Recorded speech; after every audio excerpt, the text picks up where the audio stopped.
2 glass ನೀರು ಹಾಕ್ಕೊಳ್ಳಿ. ಪಕ್ಕಾ ಲೋಕಲ್ ರಾಗಿ ಮುದ್ದೆ ಮಾಡುವ ವಿಧಾನ. 2 ಗ್ಲಾಸ್ ನೀರು ಹಾಕ್ಕೊಳ್ಳಿ. ಅದೇ ನಮ್ಮದು ಲಾಸ್ಟ್ ಪಾರ್ಟ್ನಲ್ಲಿ ಹೇಳಿದ್ನಲ್ಲ, ಕೊಳಕು ಬಾಣಲಿ ಅಂತ, ಅದೇ ಬಾಣಲಿನಲ್ಲಿ. ಸೊ ರಾಗಿ ಹಿಟ್ಟು 1 ಕಪ್ ತೊಗೊಳ್ಳಿ. ಸ್ವಲ್ಪ ಹಿಂಗೆ ಉದುರಿಸ್ಕೊಂಬನ್ನಿ, ಗಂಟು ಬರಬಾರ್ದು ಆ ಥರ.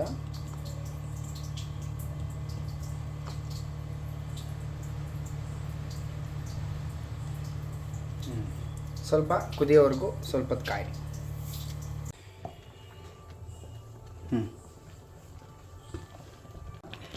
ಆಗಿದ ತಕ್ಷಣ ಹಿಂಗೆ ಹಿಟ್ಟು ಹಾಕಿದ ತಕ್ಷಣ ತೊಗೊಂಡು ನೀಟಾಗಿ ನಿಧಾನವಾಗಿ ಕಲಿಸ್ತಾ ಬನ್ನಿ. ಸೊ ಹದವಾಗಿ ಕಲಿಸ್ಬೇಕು, ಗಂಟು ಬರಬಾರ್ದು ಹಂಗೆ.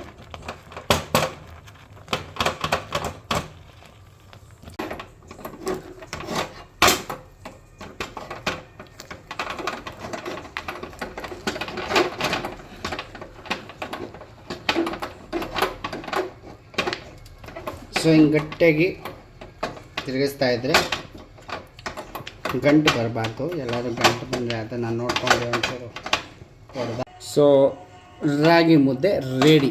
ಇದನ್ನೇನಿಲ್ಲ, ಸ್ವಲ್ಪ ಹೊತ್ತು ಇವಾಗ ಗ್ಯಾಸ್ ಆಫ್ ಮಾಡಿಬಿಟ್ಟು ಸ್ವಲ್ಪ ಹೊತ್ತು ಬಿಟ್ಟರೆ ನಿಮಗೆ